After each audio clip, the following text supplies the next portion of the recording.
Beginning in 1972, the Washington Post released a series of articles involving Nixon's regime repeatedly committing illegal activities while abusing his power as president. 5 burglars were caught sabotaging the Democratic office in Watergate. The objective of the burglars was to confiscate information that would promote Nixon's chance of re-election. The media later found out that Nixon was the eminence behind the scenes, which caused a chain of events that provoked the president to resign because of the overwhelming pressure caused by the new Enlightenment, breaking the barrier of a government not held responsible. Watergate, the scandal that changed American politics, breaking barriers. The future 37th president, Richard Milhous Nixon, had humble roots coming from Yorba Linda in Southern California. Nixon was born on January 9, 1913. His parents were poor farmers, but nobody could have predicted that one day he would be our future president. Later in life, Nixon got a degree in law. He realized that it wasn't his calling. Nixon then started his career in politics, beginning with him running for House of Representatives in his home state of California. He held that position for 4 years before running for senator. When his term as senator ended, former General Dwight D. Eisenhower chose Nixon as his vice president. Nixon had that role for 8 years, giving him valuable experience in the White House. In 1960, Nixon ran against John F. Kennedy and barely lost the election. His political career was in jeopardy. Then, in 1968, Nixon came out of nowhere and won the election. Now he had the most important job in the world in the Oval Office. Nixon withdrew from the Vietnam War and returned the American soldiers home. The president also made a closer relationship with China, being the first president in 25 years to have contact with the country. He also visited the Great Wall of China, making him the first American president ever to stand on the Great Wall. Nixon had a great number of accomplishments, but it all came crashing down with Watergate. It was 45 years ago this week, the events that ultimately took down a president. At first, it was called the Watergate Caper. 5 men, apparently caught in the act of burglarizing and bugging Democratic headquarters in Washington.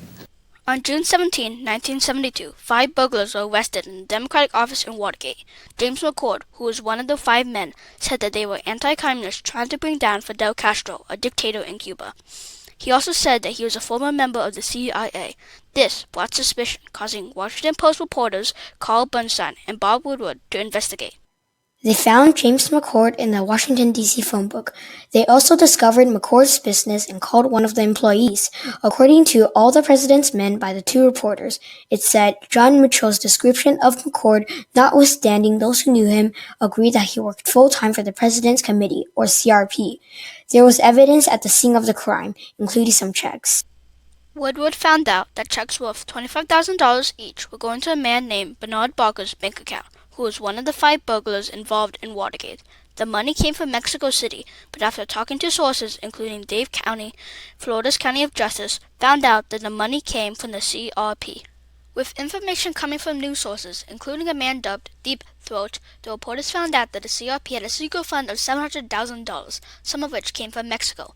The secret fund was used to pay for operations of espionage. The types of espionage range from fake calls, spying on rallies and meetings, to research on family life of political opponents. Together, Woodward and Bernstein found greater evidence that Watergate was not the only operation done to keep Nixon in power. But espionage was effective. Nixon won the election in a landslide, winning 49 states.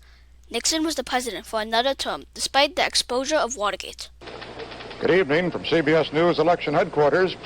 Some or all of the polls have closed now in a dozen states, and the early returns put President Nixon, as expected, out in front and by a sizable margin. Former treasurer of the CRP, Hugh Sloan, testified against his former employers, telling the media who and when individuals use the secret fund. He told that Mitchell authorized the use of the fund to 7 individuals, some of which were involved in the Watergate break-in. On October 20th, 1973, an event called the Saturday Night Massacre transpired. The massacre was the firing and the resignation of several White House officials, leading to an outburst from the people. The series of events kicked off when Nixon fired Archibald Cox, the man in charge of investigating Watergate, for the White House. Cox was a law professor and put the law above the president. He wanted to release some 10 hours of tapes linking the president to Watergate, an act of espionage which the president orchestrated. Nixon, fearing possible impeachment coming with the tapes, ordered Attorney General Elliot Richardson and Deputy Attorney General William Waukesha to dismiss Cox from office, but they declined, resigning their posts as well. With the pressure from the citizens, Nixon appointed a new Watergate prosecutor, Leon Jaworski. Jaworski resumed the role of the previous prosecutor. Eventually, Jaworski managed to secure the release of the tapes that links the president to Watergate in July 1973. Alexander Butterfield, a deputy advisor to President Nixon, revealed to the Senate tapes that were set up by Nixon. These tapes recorded meetings and conversations throughout the White House, including the Oval Office. It showed that Richard Nixon was fully aware of the operations and supported them in part. All of my years of public life, I have never profited from public service. I've earned every cent. And in all of my years of public life, I have never obstructed justice. And I think, too, that I can say that in my years of public life, that I welcome this kind of examination, because people have got to know whether or not their president is a crook. Well, I'm not a crook. I've earned everything I've got. With the newly found evidence, it became impossible to deny the accusations. The 7 men were accused and found guilty. Their prison sentences ranged from 4 months to a year and a half, but the worst was yet to come. The president himself, Richard Nixon, was impeached. Because he didn't want to be formally removed from office, Nixon resigned from office on August 9, 1974, after it was clear that he was going to be impeached. He left office on the same day he resigned. Gerald Ford replaced Nixon as the 38th President of the United States of America. Impeachment is the accusation of a federal crime against a judge or a leader of the state. In the United States, impeachment could lead to the removal of a president. If 2/3 of the Senate vote that the accusations are valid, the president could be removed from office. Nixon was not the first president that was facing certain impeachment. Andrew Johnson, the 17th President of the United States, was. Johnson was the vice president to Lincoln and took over after Lincoln's passing. After he fired Edward Stanton, the Secretary of War, he was impeached under the Tenure of Office Act. The Tenure of Office Act restricted the president's ability to fire individuals that Congress approved of. It was later made invalid by the Supreme Court in 1926. He, however, was not found guilty and served his term until the end. On July 16, 1945, the United States tested the first atomic bomb, called Trinity. After World War II, presidents gained more power. With the increased capabilities, including the launching of nuclear weapons, presidents were not held accountable. The Watergate scandal led to Congress reducing presidential power by keeping the president responsible. With the impeachment and resignation of Nixon, impeachment became easier for Congress, since it was not such a novelty. The freshly activated impeachment allowed Congress to impeach the 42nd president, Bill Clinton, for lying to the grand jury and obstruction of justice.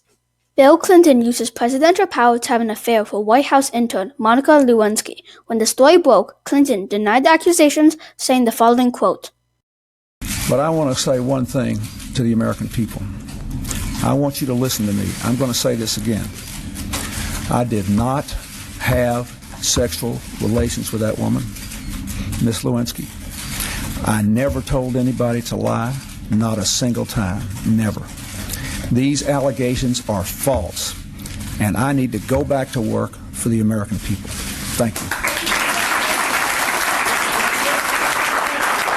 Lewinsky testified in front of the grand jury, proving his statement a lie. Clinton admitted his guilt and was impeached by the House. In his Senate trial, he did not get 2/3 of the majority needed to be removed from office. In fact, 50 out of 100 senators said he was innocent. He was now removed and finished his term.